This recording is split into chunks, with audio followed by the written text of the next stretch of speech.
Yeah,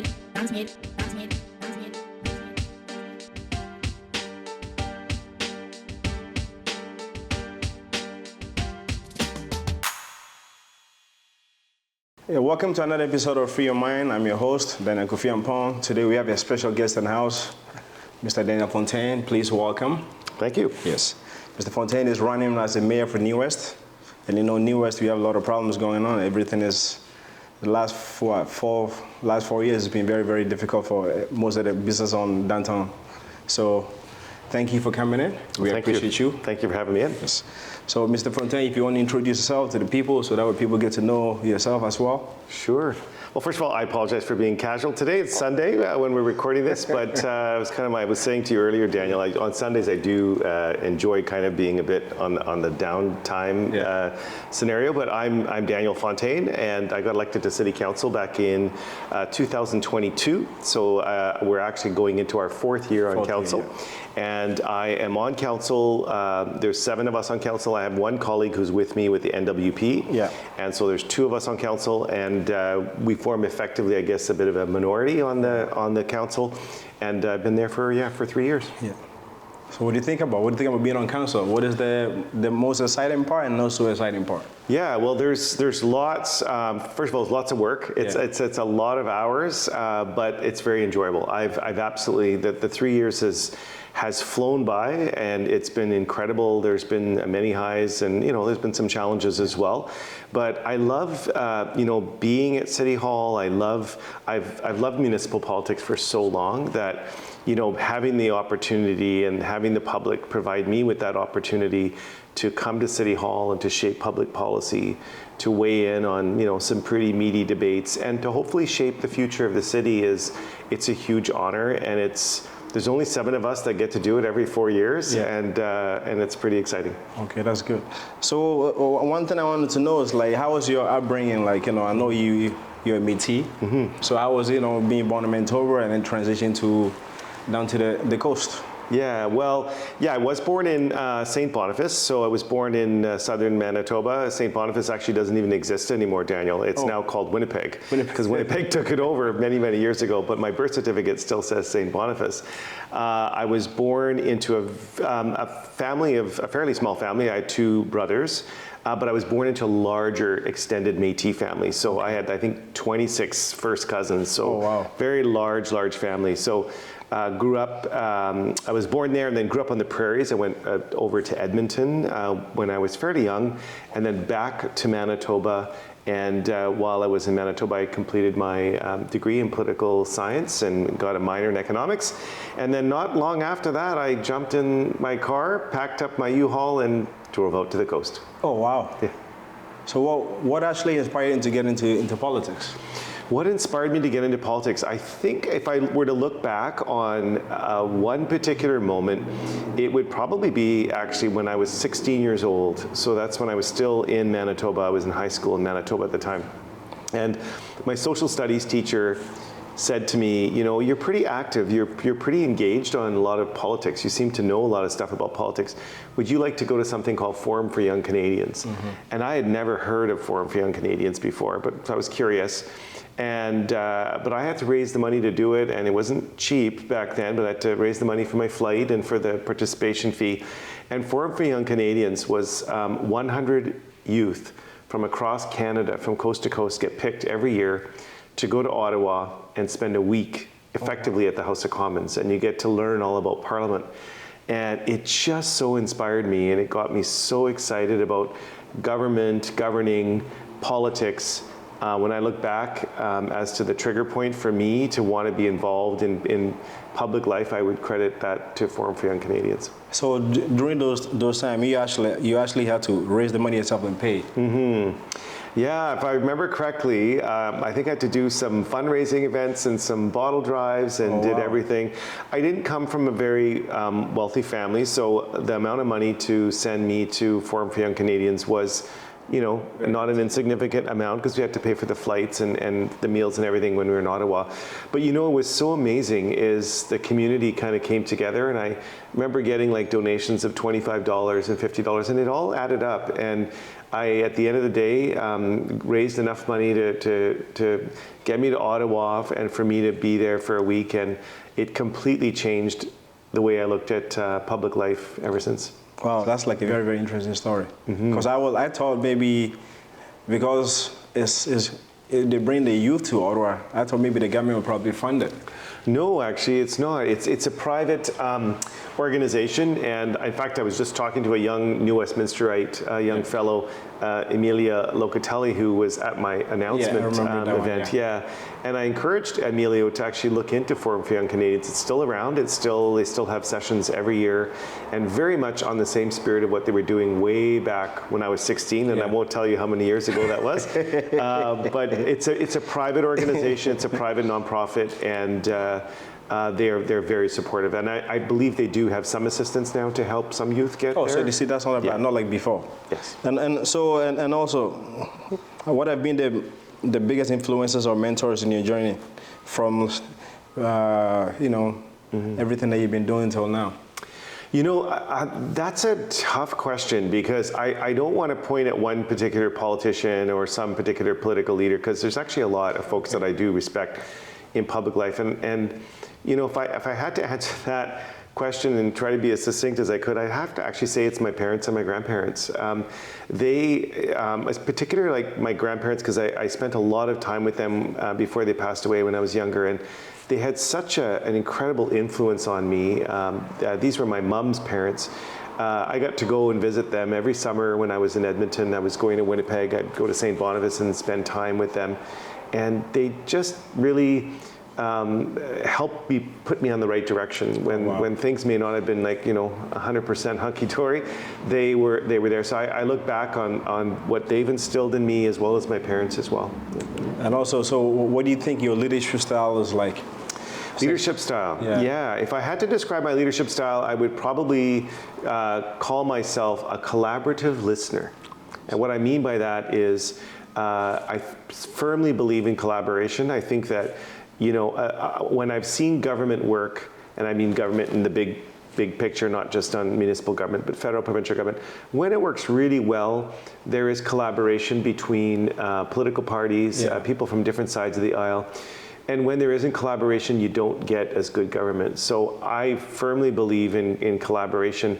I have friends that span the political spectrum. They're federal liberal, conservative, green, provincial, this, that. I mean, I have friends from all different sides, and I love it because they challenge me and they come from different perspectives, and they help me to better understand why I think I'm right. And other times they help to challenge me and go, boy, I might be wrong on that perspective. I have to rethink that.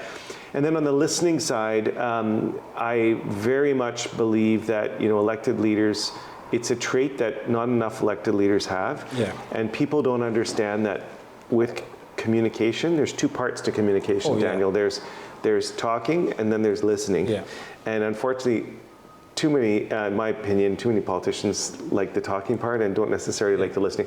So collaborative listening would be, I'd fuse those together, and that would be, I think, my leadership style. No, I think listening is really good, because if you don't listen to people, you don't know what people want. No. And in leadership, in politics, as a council, as a mayor, I think if you listen what the people want, you can help solve problems.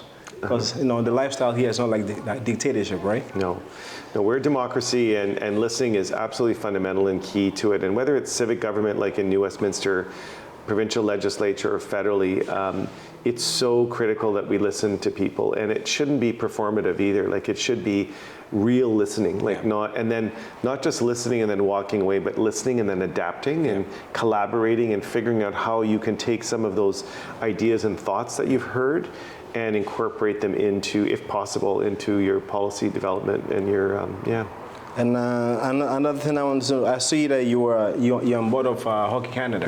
How did that come about? Yeah, interesting little story. So I've always loved hockey. So I've never played hockey, believe it or not, but I have been in love with hockey since I was a little kid. And my hockey skating skills are weak, to say, and I'm being generous. So, but I always loved hockey, and I grew up in my formative years in Edmonton. And I was there when Wayne Gretzky was winning Stanley Cups, and Mark Messier and Yari Curry, and that team was just incredible. Yeah. So I grew up as a young kid with my transistor radio by my ear, pretending to be asleep when my mom would come in the room, and I was listening to the Edmonton Oilers games, Daniel. So I got really addicted to hockey, and I carried that passion through pretty much my entire life. And when I was fortunate enough to have my son, and he started playing hockey, I got involved with the New West Minor Hockey Association. And I volunteered as the tournament director, I think it was a VP at the time, and really got into hockey. And then an acquaintance of mine applied to be on the board of Hockey Canada, and he just alerted me, and he said, hey, there's a spot on the board of Hockey Canada. And I was like, come on, there's like only 9 board directors in the entire country of Canada. How am I ever going to make it on the board of Hockey Canada? I just didn't honestly think, but my son and my wife really encouraged me to do it. Said, put in your application. And long story short, after several interviews, I got a call, and they said, you've been selected as the person we're putting forward to be on the board of Hockey Canada. So there were a few moments in my life that I can kind of vividly remember. I was very excited, and that was one of them. So, yep. So far being on Hockey Canada, you've seen a lot of challenges going through like the junior hockey stuff. What do you think? What do you think? What changes they have to do to make sure stuff like this doesn't happen again? Well, look, there have been a lot of changes made at Hockey Canada, and as has been well documented, I'm part of that reform because I'm on a board now that has real good gender balance. There's good representation from Indigenous peoples. There's 2 of us who are Indigenous on the board.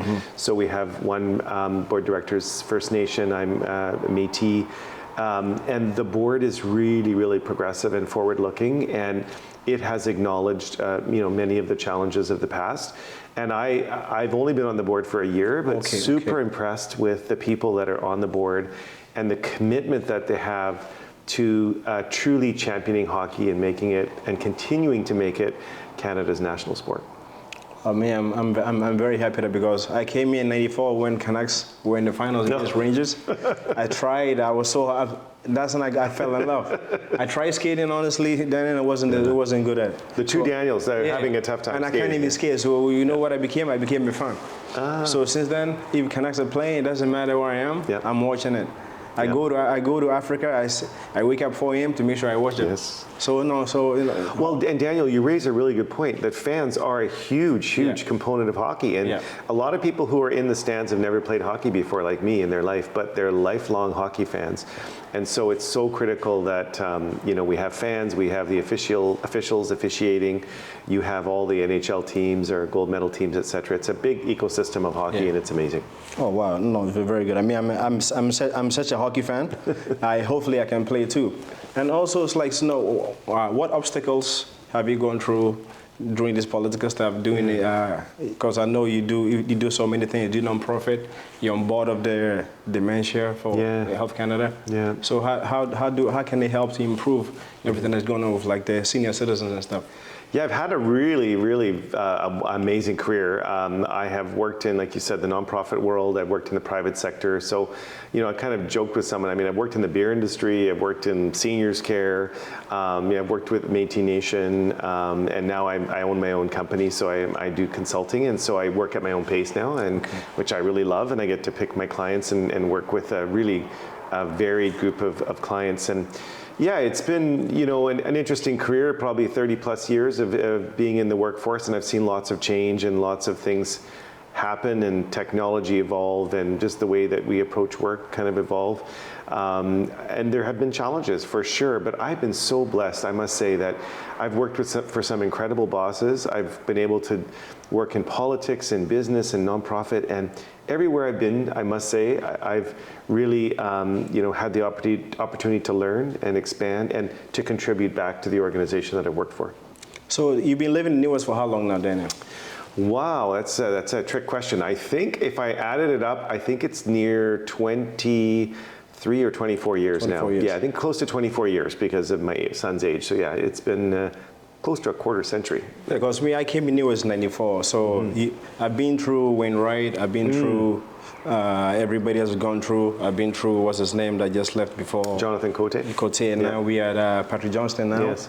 And now, since the COVID, our city, especially like me as a businessman, as a family man on Columbia Street, it's been tough for us. Yes. So, what do we expect from you when? What do the residents? Do you think it can make a difference for the business people in New West? Because as you know, it's not good. No, it's challenging. I will admit, I'll be the first to admit that it's challenging. And I think that's part of the first stage of solving the problem is admitting that you have one. Yeah. And I don't know if that is universally accepted in council. In the city, Yeah, that we have a problem. I mean, we have issues of vacant stores, things of, public disorder on the streets. There's issues of people feeling unsafe and not feeling like they want to come out at night. And I look at the downtown, because I know we're here and we're recording this in the downtown. I look at this downtown and I think to myself, boy, if I had some key ingredients and I put into a beaker, at the research lab and said, pour in some key ingredients to make the most incredible downtown, the most vibrant place, we've got it all. Yeah. We have got it all. I mean, we have a waterfront, a beautiful waterfront. We have 2 SkyTrain stations so people can come in and out of here. We have a nice wide main street, wide sidewalks. We have some, diversity of small businesses. So we have the right bones, But what we're lacking, in my opinion, is the political leadership to make it all happen. And that's one of the reasons why I'm running for mayor. I want to see the double or triple the number of patios on Columbia Street.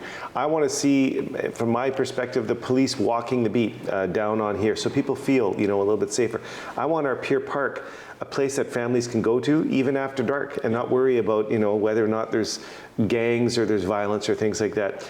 And I think, there's a lot you can do in one term, and sure, it goes by fast, as we all know, but with the right political leadership, the right commitment, and the right plan, I think over a 4-year term with me as mayor and with an NWP majority and a team, you will see a fairly quick change in the downtown core and beyond. And I will close by saying that beyond the public disorder issues and the patios and everything else, I want to see a vibrant economic vibrancy in the downtown that we haven't seen. I want to get the Earls and the Cactus Clubs and those places downtown here. I want to see us capitalize on the comedy club. I want to see the Army and Navy building eventually rebuilt. I'd like to see that being redone and revitalized with some more retail.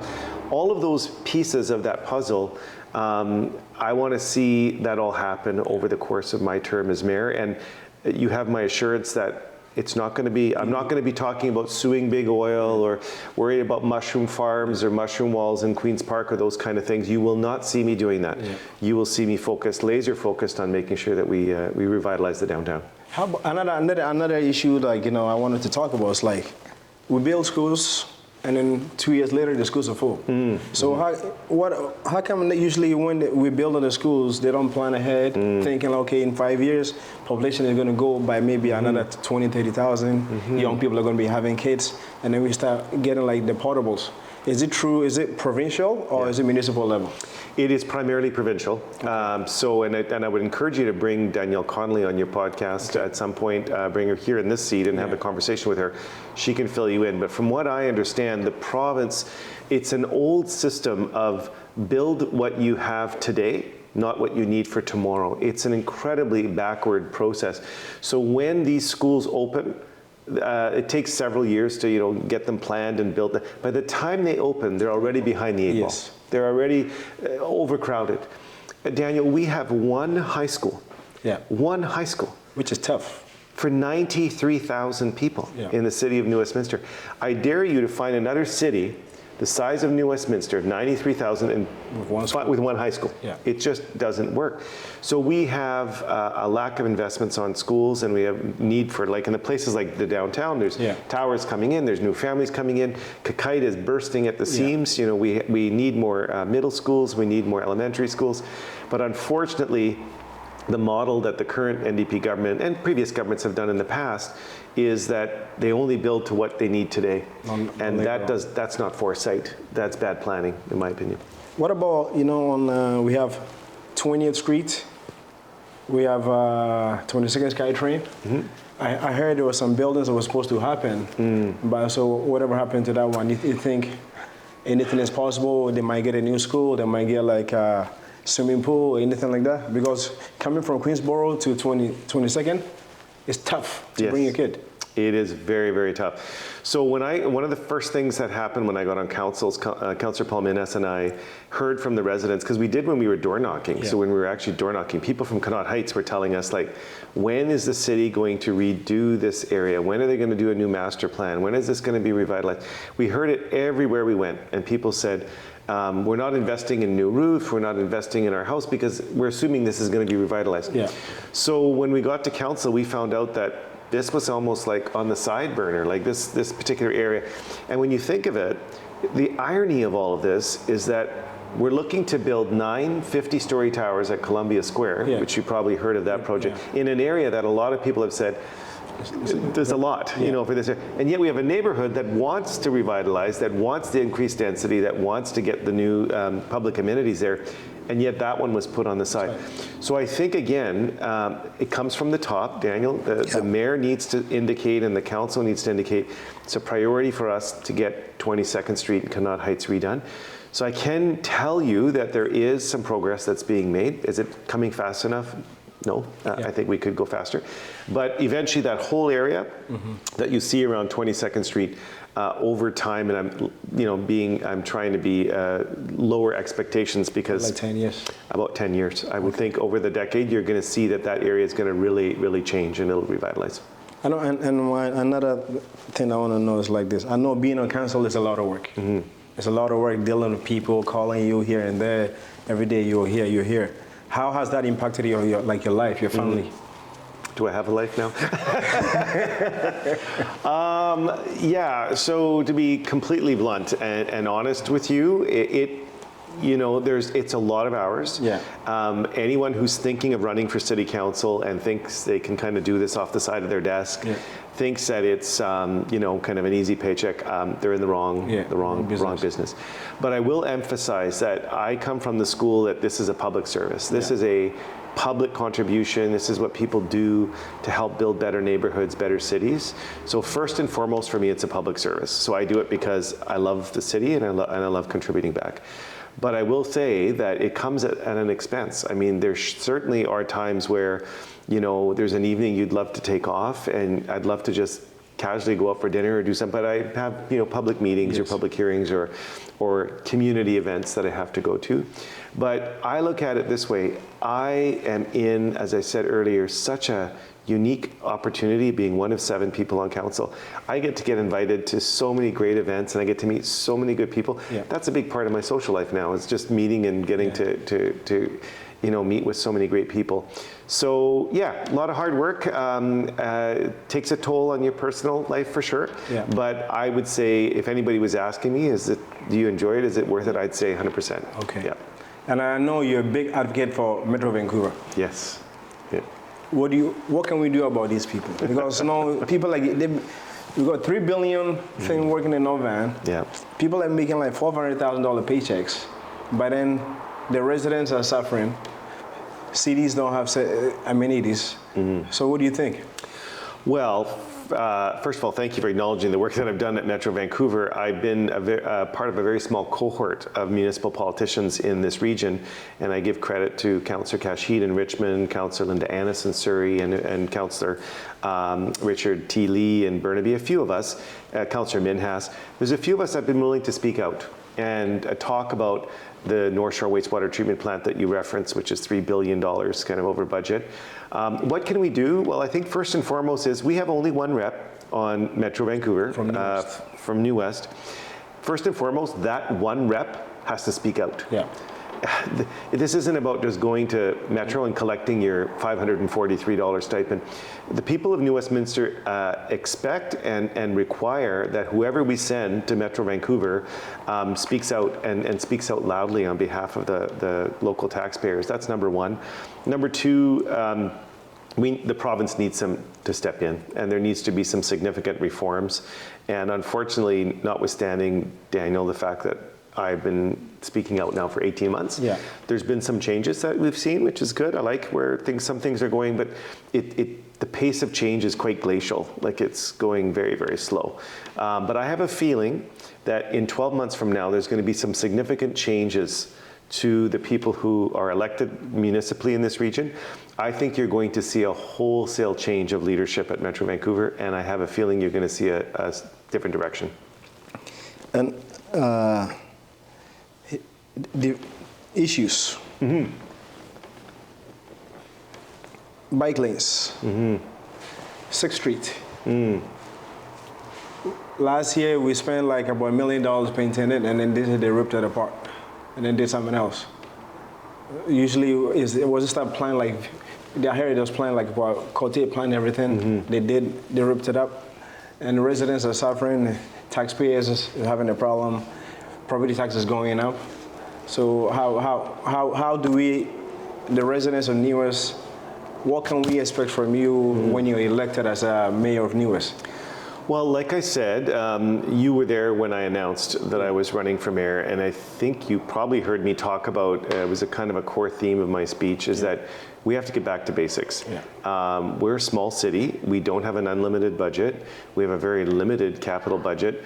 We have neighborhoods like places like Connaught Heights and Queensborough that there are some streets, Daniel, that don't even have sidewalks. I mean, they don't even have the basics like a sidewalk. And I look at other parts of the city where the roads, you need a 4x4 literally to drive on some of the roads. I mean, it could go on and on.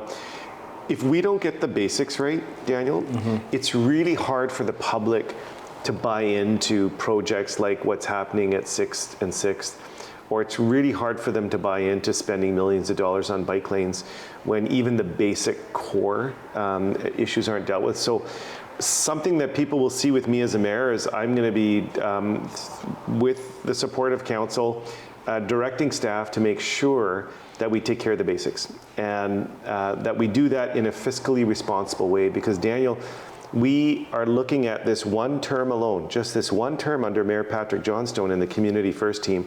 We are looking at property taxes that could be going up nearly 30%. Which is a lot. Which is a lot, and you're a small business owner, and you pay more than the residents for the taxes, and they get trickled down through your rents, etc. This is just unsustainable. So we have to get a grip on that and get a handle on that. We have to be more fiscally responsible, and we have to find ways of doing more, but doing that in a fiscally responsible way. We just can't keep layering on more taxes onto people. So that's the kind of mayor I think people will see with me. So what's your big vision for New West from 5 to 10 years from now? Well, if I were to project 10 years out from now, where we're sitting here in Columbia, I want to see patios from tip to tip, right? From the one part, from the eastern part, right over Stephanos, right over to Hayek Square, over to Anvil Center. I would love to see a vibrancy on the street. I would love to see the street more activated with buskers and entertainers. I don't want to see any more vacant storefronts where you walk down the street where sometimes you don't see anything happening for a block. I'd love to see the Army and Navy site reimagined and redesigned and revitalized. I would like to see Hayek Square again, in a place where families can go and it could be activated. I'd love to see a rejuvenated Anvil Center. I don't think Anvil Center connects properly with the downtown. I think it's out of alignment in terms of the services that it offers. And then beyond that, throughout the downtown, I want to see a city where people feel that their views, their perspectives, their ideas are reflected in the decisions that are made at City Hall, so that if they see a cracked sidewalk, they know the mayor cares about it. If they see a road that's needs to be patched up, they know the mayor and council cares about it. 10 years from now, probably much sooner than that, I hope that we'll see a city where that's the case. Okay. So, and outside of politics, is there anything else that people don't know about you that you think would be good for the viewers to know? Well, you know, there's, I can probably point to one thing that probably not a lot of people know, that back in 2006, I had the opportunity to be part of a delegation with the mayor's office in Vancouver that went to Torino, Italy for the Olympic Games. And when I went to Torino, I had no idea after I got my pass and they let me off to do my stuff, that I would play a very interesting role on the way back. So after Vancouver was awarded the flag, they did the little Olympic flag, they took it down and they put it in a special mahogany box. And they brought it to the mayor, and the mayor was quadriplegic, Mayor Sam Sullivan, and he couldn't physically carry the box and couldn't take it with him. So he looked at me and he looked at the Olympic officials and said, "That fellow, he's taken the Olympic flag back to Canada." So I ended up, it was the Oslo flag, I think from 1952, if I don't quote me on that. I think it was from that. That's the first time that flag was ever flown. So I brought it home on the plane, and everybody on the plane wanted to come take pictures of it. And got home, and it came to New Westminster. Stayed one night in New Westminster with me, and then the next day I was very tired, a little bit jet lagged. Brought it to City Hall. It went under lock and key, and then it was displayed at City Hall for a number of years until the Olympic Games in 2010. Oh, wow. Yeah. This is like an amazing. That's what athletes dream of, and you were able to get it on them, man. Remember, I can't skate. I'm not an athlete, so it was like that was pretty cool to have the Olympic. Because I have some few guys that do track and field for Team Canada. Yeah. Blake was one of them. They won the 4x1 the Olympics, and they just won, I think, second place at the Worlds this year. Yeah. So they dream of holding the flag. So be able to accomplish this. No, I really give you props. I tell you, it's one of those stories that not a lot of people know about it, but it was. It's one of those things I won't soon forget. It was pretty fascinating. So another thing. So next thing is like legacy. What would you want your legacy to be remembered after you get off council to become like a mayoral candidate? What do you want your legacy to be as after I retire as mayor of the city, if I'm so lucky to have been elected as mayor, and my time on council, I think what I hope the legacy will be is that people will look back and they will see that I always encouraged people to speak their mind. Even if they don't agree with me, I am going to fight till the end to allow people that right to come and speak to me. And like I said, I don't have to agree with everyone, but everyone should have the right to speak and to feel free and to live in a city without fear that if they speak out, that somehow there's going to be some political ramifications for that. I want those days to be over. And I want that to happen under my leadership, that people feel like if they're community first or NWP or independent, whatever you are, if you have an opinion and you have a belief, say it, speak it, and don't feel fearful that you might have ramifications. So I hope that's one thing. Secondly, I hope that when things all wrap up and look back, that people say he cared, he loved his city, he made it better, and he left a political organization behind that was stronger than when he even got involved. Because at some stage, as you rightly note, people in politics come and they go. Yeah.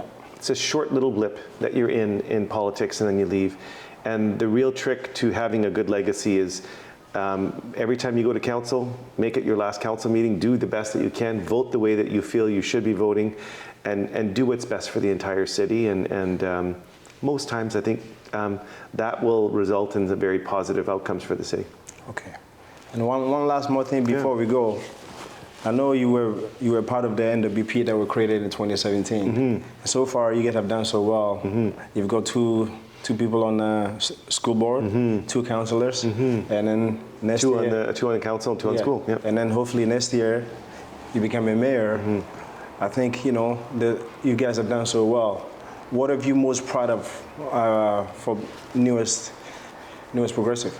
Well, there's so much, Daniel, to be proud of. I'll tell you, as I said when I announced I was running for mayor, I was literally at the kitchen table and I had this idea and I brought a few people together. And going back to my previous point, so many people felt like they couldn't speak out. So many people felt fearful that if they did speak out, that somehow they were going to pay the price, political price for doing it. And it really encouraged me to get the NWP set up, and I did that in 2017 and got it formalized in 2018.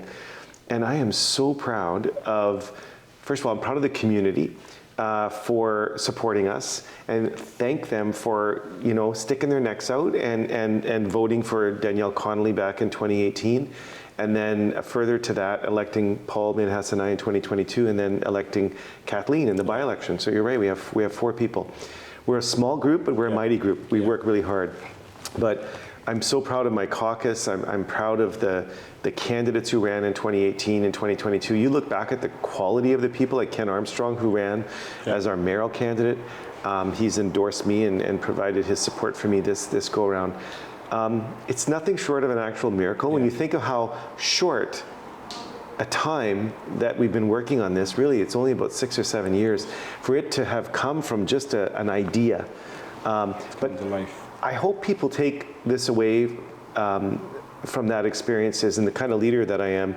Like when I get my mind set on something and I want to do something and I want something to be better and I want it to happen, I put my whole energy into it and I make it happen. And I just make it happen. And I don't overcommit to things that I can't do. And people have seen what I've done with the NWP, and I hope they listen closely to what my vision is for the city over the next 12 months as we head to the next election. And then as mayor, I hope they hold me accountable to making sure that I do what I say I'm going to do. Okay. So everybody that's watching, Mr. Daniel Fontaine, mayoral candidate for New West for 2028. 2026. That's right. So yeah, 12 months from now, almost exactly. Yeah. Please go out. If you live in New West, you don't live in New West, you want to come to New West, please share and let everybody know. Mr. Fontaine is a very, very good person. Don't forget he's a Métis. He's the first Métis candidate in New West. We've never had it before. Nope, not so that. Everybody, please make sure you go and you do whatever you have to do. They're going to need a lot of volunteers, a lot of donation, a lot of people doing door knocking. So everybody, please just make sure you reach out. And how can everybody get a hold of you, Mr. Fontaine? Very good. Thanks for reminding me. I should have mentioned it earlier, but if people do want to get a hold of me, they can do that on a few ways. One, for the NWP, go to nwprogress.ca. That's the website. You can check information. There's contact information there. And if they want to email, just info@nwprogress.ca. So just if you're interested in volunteering or whatever, you can donate. Everything is done on the website there.